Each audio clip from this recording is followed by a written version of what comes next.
And we are live. Hey, Fab Gals. Welcome back to my video series on how to look fashionable over 40. And today I am speaking to Catherine Grace O'Connell.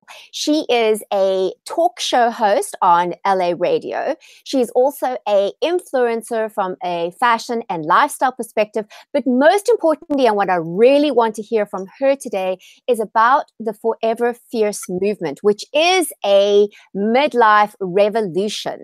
So welcome, Catherine. It is so wonderful to have you here. Oh, thank you, Tracy. I'm delighted to be here. This is my first Google Hangouts experience on video. So fun. Oh, it is. Hey, it's amazing what modern technology can do. So, Catherine, tell us about how Forever Fierce started and why you decided to start this midlife revolution. Sure. So we were sharing kind of a little bit beforehand. It was just over a year ago, right after Christmas, actually. I was in a yoga class, and I tend to get a lot of inspiration, and I should have a notepad. Like, oh my God, that's such a good idea. So this idea came through, and it was literally a voice that said, go get 50 bloggers over the age of 50 on the 50th day of the year in a collaborative, supportive annual celebration of women over 50. And I was like, oh my God, okay, can I just finish my Shavasana? But I literally got out the door, ran out the door, picked up a cell phone, called a couple of my virtual blogger friends who I didn't know except for online. Kathy Williamson, the Middle Page blog, Shauna Robertson, Chic Over 50, and Deborah Boland, Fabulous After 40, or before 40, Fabulous After 40, I believe. So they literally got on a plane. They loved the idea, and they were in LA right after the first week in January. And this went live on February 19th. It was called the Fierce 50. And that started off bringing bloggers together. What I learned when I joined the blogging community, there was no visibility for women at midlife and beyond. There was no connection. There was no community. There really was a lack of support as well. It was a very competitive environment, and I don't understand. It literally doesn't compute for me, competition. So I wanted to change that, and I wanted to bring women together through their hearts. So perceptions of each other can kind of fall away as we get to know the inside of a woman, and it worked beautifully. So the Fierce 50 really took off. I thought it was like a one-day campaign, might have been, once a year, but we had national brands coming in, and everything just sort of exploded. Launched a production company overnight and started really getting involved in this messaging in a very big way.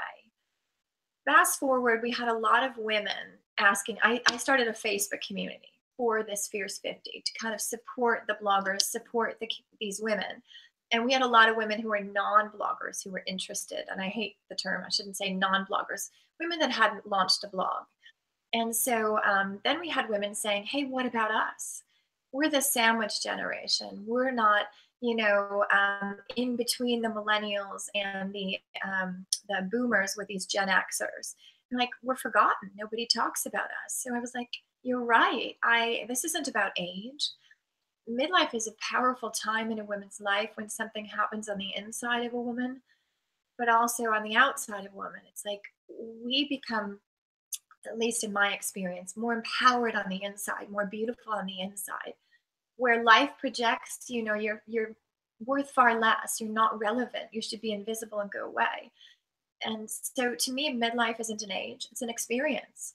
It's an experience when a woman begins to feel differently about herself, or the world begins to treat someone differently. And so I don't want to tell you when you hit midlife. And I don't even, we have women 20 to 80 in our community. We welcome all ages, because the truth is this affects everyone. We're all getting older, right? Let's be real here. I don't care if you're 15 or you're 90. You want to be seen as relevant. You want to be treated with respect. You want to be a productive member of society. You want to be valued. You want to be visible, connected. So that's really what this is about. Midlife is just when it happens, when a woman goes, enough, enough, I'm taking charge. And that's what I love about reaching this phase of our lives. I mean, I'm 44, and And I look back on myself in my 20s and even my 30s and things that I used to worry about or things I used to be self-conscious about. I just don't care about those things anymore. I just feel like life is just too precious to worry about those things. And I do think that as women, we come into our own. We really start to become who we truly are. We stop caring so much what other people think. Has that been your experience, Catherine? Yeah, no question. And I think for me, I don't know how much you know about my story, but I almost lost my life to Lyme disease. It was only just over 3 years ago. I was 3 years ago today. I was still bedridden from it. I had survived a near-death experience, and you see that with a lot of people, be it a major illness or some kind of major life-changing experience when they start finding themselves. And we find it happens a lot when women reach midlife. And again, it can be 35, it can be 75, like really when you start feeling differently inside of yourself. And for me, a woman just starts taking back her power and going, what am I doing? Why am I buying into this sort of cultural belief system when I know on the inside who I am? So I really feel that was my experience. It took me almost like losing my life to really find myself, and you don't have to have that traumatic experience. And I think it's really important. What we're doing is putting a whole new frame on aging. And so that youngsters, my largest demographic are millennials following me. I represent and stand for older women, but the people looking up to me are youngsters. And the truth is, if you have a fear of aging, it takes 7 years off your life. So, what are we doing as a culture? It's really important.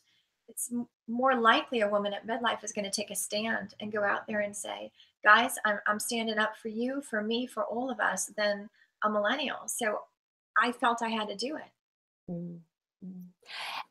I think it's amazing because what I'm hearing is that you're creating this really beautiful, supportive environment where women can come to be who they are at whatever stage they're at. At the same time, you're giving women around the age, around sort of midlife, 40, 50, 60, etc., a voice that maybe felt they didn't have before.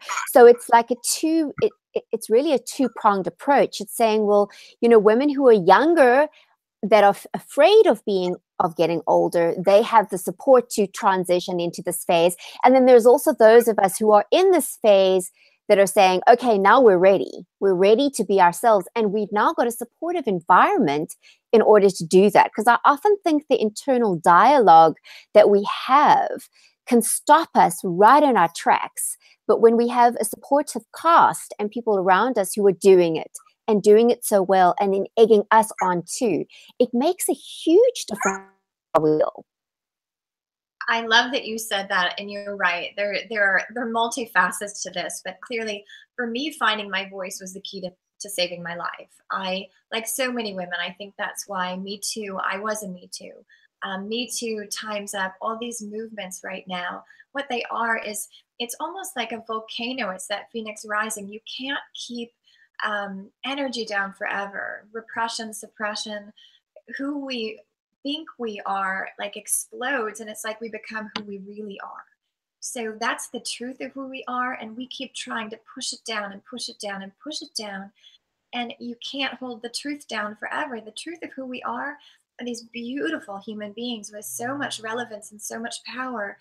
And in our community, we say no mean girls allowed, because I think we've all had that experience. And not that I haven't been mean, everyone, we all have our own triggers inside of ourselves.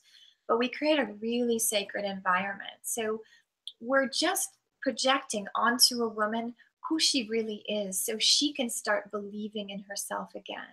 We see that beauty on the inside, and we surround, intentionally with so much love. We had a Facebook research team at my house recently to find out what like I was doing behind the scenes, and they were looking at this community on the back end and saying, we've never seen anything like what you've created, and such a sophisticated use of our technology to create a movement. Because if somebody posts in our community, let's say they're in need, let's say they post they're going through a really difficult time, we have a back end team that then swoops in. This woman needs some help. Boom, we're on it. So it's like this, and they're all volunteer. I have a huge team behind me that just started in January. I was doing it by myself. Now I have everyone's joining in this movement. So we really care. Everyone is doing this from their heart. This is a really unusual space for women where they can feel safe to be who they truly are and let out their most vulnerable stories. Mhm. So, Catherine, tell me, why fierce? Because I mean, it's so interesting because as I'm hearing you speak, I'm hearing softness and gentleness and support, but it's the forever fierce girls. So why fierce? If you look at the definition of fierce, actually, there a lot of people think of sort of a negative connotation, like because there is sort of a negativity with fierce, but there's another definition of fierce, which is a heartfelt intensity. So everything we're about, number one, is about the heart. Number two, the fierceness is, fierce love, fierce kindness, fierce support. It's just an intensity to everything we do, but in a really positive way. We have a whole nother layer coming. I haven't announced it yet, but sort of a sub project we're working on. It really is all about giving a woman back her relevance. And I think that's really important, what we talked about before. So we are all about fiercely projecting relevance back into a woman. I love that. So, Catherine, let's take this to fashion because you are all a fashion blogger and influencer. So, how does the role of clothing kind of play in this whole Forever Fierce movement, as well as your own, your own journey? Sure. So what's interesting is I started this journey as a quote unquote blogger. I had never even heard of Instagram 2 years ago. And it was my daughter through this healing process. Mom, here you go. And I'm like, what is this? And how do I upload? And what's a caption? Is hilarious. Before I knew it, I had a blog going, a fashion blog. And the reason I used fashion, it was always about a message. I thought I was hideously ugly. I was told I was ugly. I believed it. I wouldn't go out there and take pictures of myself. But fashion was something that from the time I was a little girl lit my fire. When my clothes would be strewn all over the room before going to school, changing multiple outfits. I'd take the bus to the mall so I could work at the store as soon as I could get a work permit so I could get the discount. Clothes changed the way I felt about myself. When I looked beautiful, I felt beautiful. And so I decided to use that. Really, I always said fashion's a medium. It's not my message. It's what lights my fire, but it's not what I'm about. It's not the message behind it. I'm not changing clothes, I'm changing lives. And I use that as a means, these beautiful images and beautiful clothes, to get my message across. And that's really it. So my business manager is always like, she's not a blogger. She's so much more than that, because we're getting lost in a sea of bloggers, and pretty much anyone can be a blogger now. And not to put anything down, the blogging world has turned into kind of a marketing advertising. Everyone's really selling. I can barely tag an outfit. I just don't care. I hate to say that for brands that I work. I care about the brands deeply, but I'm not a salesperson. All I care about is moving people's hearts. So I choose to use fashion to do that. And I love fashion. I feel it's a form of creative expression for every single woman to find, a way that makes them feel beautiful. And I have no desire to tell you how you should look. I just want to inspire you to find that look that makes you feel like the most beautiful version of you. Catherine, I completely agree with everything that you've said. And I think that, so many times we focus on the clothing, but it's never about the clothes. And it is always about how we feel about ourselves and finding a way to express ourselves through the way we dress. And I love that example of the school clothes. I mean, I went to a school where I had for worst possible thing for me. But when I get home, after school, I'd have to take my school uniform off straight away and put on something, that I love to wear. And it really was because it was a way of me expressing myself. And I think whether we're aware of it or not, we do use clothing to express ourselves. Some of us care more about clothing than others, but I still think it does say something about who we are and what we want to say to the world. Does that make sense to you? No question. I mean, we have to be real that we live in a very judgmental culture, right? And it's not playing into people's judgments, but let's, when we're walking around, we're really walking advertisements for who we are. And so you walk around in shabby clothes, someone's going to make this interpretation about you, right? But it also is, like you said, it really comes down to the way that we feel. If we're walking around in shabby clothes, we probably don't feel great about ourselves. And so for me, I always want to give the power back to the person. What makes you feel special? Put that on. Take that time in the morning to put on something that's going to light your fire and make you feel amazing. So it's not about that person out there, it's about you. The more we feel better about ourselves and we put that energy out there, the more we're going to attract people to us, in wonderful situations. So let's be our best calling card. I completely agree with that. I think that, when we dress well, we give off a certain kind of confidence and a certain energy. I mean, I always laugh because, I teach women how to shop. It's one of the things that I do. And so many times women will say, oh, I don't want to go into those stores because I feel like they're looking me up and down. And I just tell them, girl, you got to stop worrying about that, because actually, generally, the people who work in the stores can't afford the clothes. You can. So walk, even can't, it's okay. Walk in as if you can, and you'll see how many people will actually stop to help you. It's incredible. I mean, I've done this before. I've tested this, and it works like a charm. I mean, people are falling over themselves to assist me. Whereas if I walk in kind of all nervous and oh no, I'm just kidding, then they'll ignore me. And clothing can play such part, just as it does with a character in a movie or in a TV program. Clothing is a part of becoming a character that we want to play. And I just think that it's time for women to be who they truly are, and then to find clothing that represents that. No, I love that you said that. I think it's really important, be it walking into a store, into a coffee shop, anything, to go inside of yourself to be the best version of yourself. They've done experiments where they'll have somebody project really positive thoughts inside their own mind, and before they walk into that coffee shop, whatever, and they'll have a different experience. So if you project confidence inside of yourself, walk tall. I love who I am. I feel beautiful. And again, not in an arrogant way, in a, you know what, I'm pretty cool on the inside, check me out. You're going to have a very different experience, like you said, be it interacting with salespeople, be it looking for a guy, whatever it is that you are looking for, than if you go in all, submissive and with this lack of confidence and this sort of negative energy. So, Catherine, tell me, what are your tips? I mean, I'd love to hear, and I'm sure our viewers want to hear. I mean, you look amazing. And, I happen to know how old you are because of the, I loved on Instagram those flashing t-shirts. I interviewed Lydia the other day as well, and I was like, "Oh, I saw the flag." So, for the viewers that don't know, go and check out Catherine Grace on Instagram. I'll put the link in the description below. But go and look for a post where these are flashing open their jackets and their ages on their t-shirts. And it's brilliant because it takes away the shame of how old you are. In fact, it's saying, "I'm so proud of it."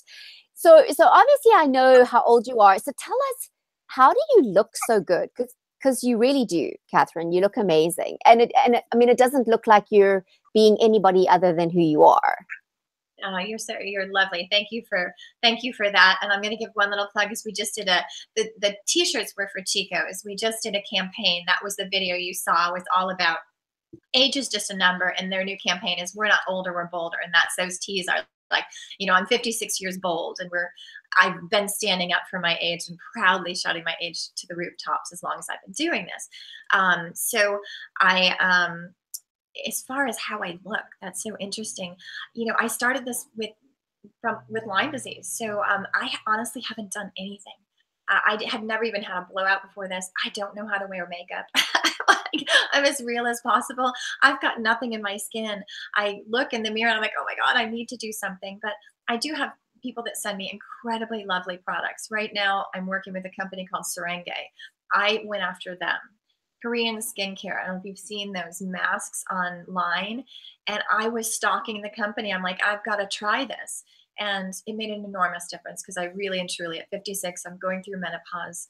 I think my skin can be a little tired looking, but it made an enormous difference. And it's all natural. Everything I try to do is very holistic, all like mushroom based, really awesome products. So I've been using that line. There's another line that I love called stimulation. So to me, Serenge adds back in the moisture on the outside. Stimulation works more on the inside, helping the skin naturally boost its own stem cells. So it has a great exfoliant, and then it has a multi-line product as well. And I tend to mix things. I really like exfoliating the skin and then adding back a lot of moisture. So those are probably my two top products and systems that I use right now. I love, meditation. I meditate almost every day. Do yoga as much as I can. It's been a little squeezed time frame. I live a block from the beach, and I love just going down to the beach to, kind of relax. I do a lot of holistic things as far as my diet. I work for a nutrition company, so I use a superfood nutrition system that's all raw, grass-fed, undenatured, and loads in tons of nutrients in one shake in the morning. And so I love that system. I use a lot of just all kinds of antioxidants and fresh juice, and pretty natural stuff, to be honest. I think that's great because, in all the women that I've interviewed on this channel, no matter what age they are, they'll always say that you have to take care of yourself. You need to eat properly. You need to be careful of what you put on your skin. You need to go as natural as possible, and to also love your life, and to have a good attitude, and a good positive attitude goes a long way in staying and looking younger for longer.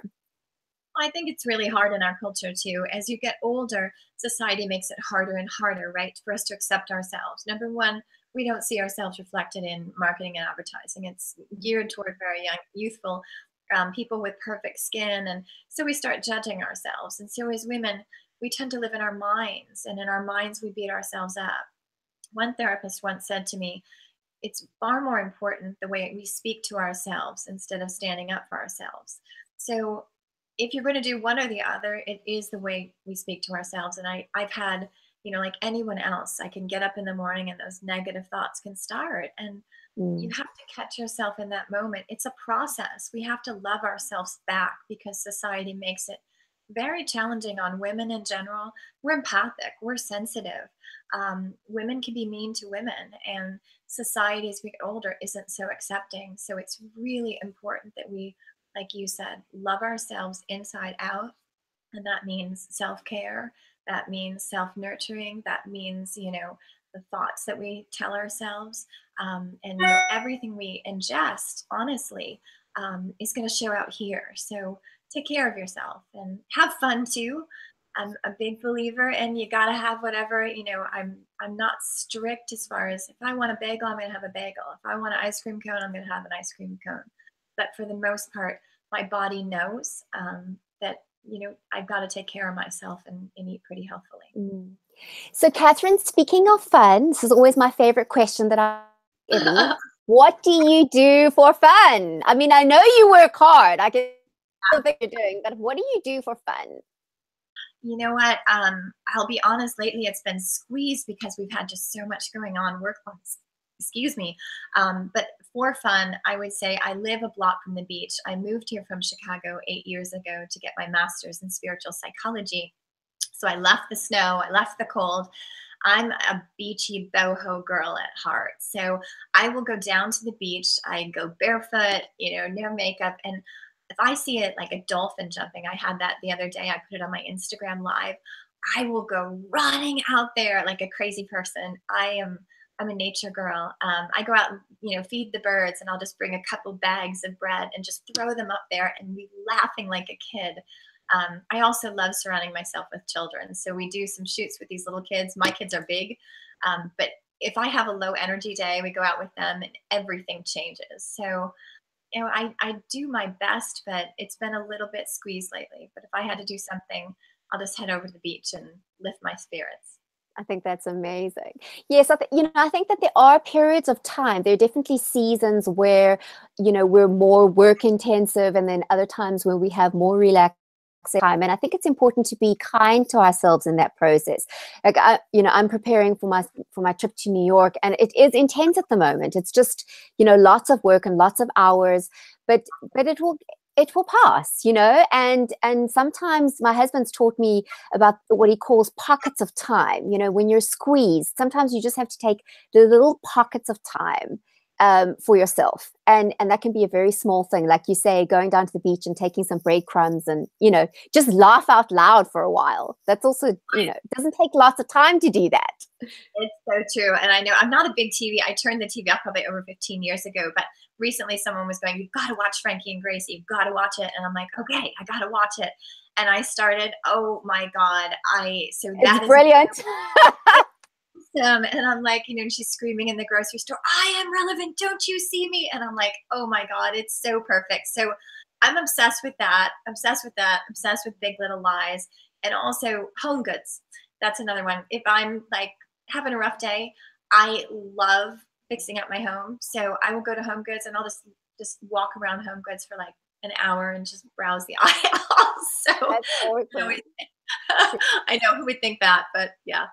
So Catherine, tell us, so as we end off, I'd love to hear, I've been following you on your fashion blog for quite some time and on Instagram, and I can see that you have these amazing, colorful, beautiful outfits, and you always look happy, and I think you give off a certain energy, certain emotion with the outfit. So what would be your top styling tips for women over 40? You know what? Number one, be yourself. I think it's really important that we don't compare ourselves to others. Head to Pinterest, find inspiration, create some boards, but put up somebody there that inspires you, but make it your own version. If we get into the comparison game, we're already starting from a negative. So always make it about you. Take that picture, but make it your own. What is going to make you feel beautiful? And I think we all know, we question ourselves, but the truth is we know when you put something on and you feel differently, it lifts your spirits, it lifts your energy, That's awesome. Find something, find your own sense of style, and it might be a process. Look for some role models and look for various age role models. I think they're incredible women. They don't have to be 20-year-olds. We've got Helen Mirren out there. It's incredible. Jane Fonda out there. Amazing. Christy Brinkley. These women are just killing it. So I think, find some role models that inspire you, that are, a healthy version around your age, and then create something that is your version of that. And isn't that really what influencers are about? I mean, for me, it's also, people that I follow, it's really around the inspiration, and hopefully those who follow me too. I hope to inspire women, but I don't want them to be another me. I want them to be them. I just use myself as an example and say, well, this is how I've done it, but now it's your chance, and you can get, you can do this too. Find a way that works for you. And I think that's putting influencers in the correct place. And I'm saying that even as, I'm a video blogger. So, obviously we want to grow our influence, but really if it's coming from, we really want women to use these things as inspiration so that they can be and feel better about themselves. No question. I mean, I think the word influence has really changed. If you look again in the dictionary definition, there's been a confusion between advertiser and influencer. Someone who's a true influencer is very different than, bloggers who are now turned influencers. And what I like to say is I like to call myself a catalyst, more about creating, that helping that woman find that phoenix rising, being a catalyst to a woman becoming herself, learning, what's beautiful inside of her. And I really don't, I live to empower and inspire, but not, like you said, not to influence someone to believe what I believe, to be a catalyst for a woman to step into her own self and her own power. And what does she really believe? Who is she at her core? And believe so much and love so much that allow that to be who she is. Absolutely. Catherine, thanks so much. You have been absolutely amazing. And Fab Girls, I'm sure that you found this interview really inspiring. Now we'd love to hear from you. So what about what did Catherine say that really inspired you, and what resonated with you, and what is your take home? I'd love to hear in the comments below. Also, if you would like to, Catherine, I highly recommend that you do, but really go onto the Forever Fierce Facebook group. I've joined it, so you'll see some of my video bloggings on there as well. Lots of women are sharing their stories and sharing information, and it's a really wonderful, homely kind of Facebook group. So feel free to go and join that. I'll put all of Catherine's links in the description below so that you can follow her. And ladies, until next time, I hope that you found this amazing. Soon I'll be talking to you from New York City, so definitely, if you haven't already, subscribe to my channel so you don't miss out. And if you want to get more of these inspirational videos, make sure to subscribe and click that notification button, because you know YouTube is not going to tell you when I upload new videos unless you click that button. Thanks, Fab Girls. Till next time.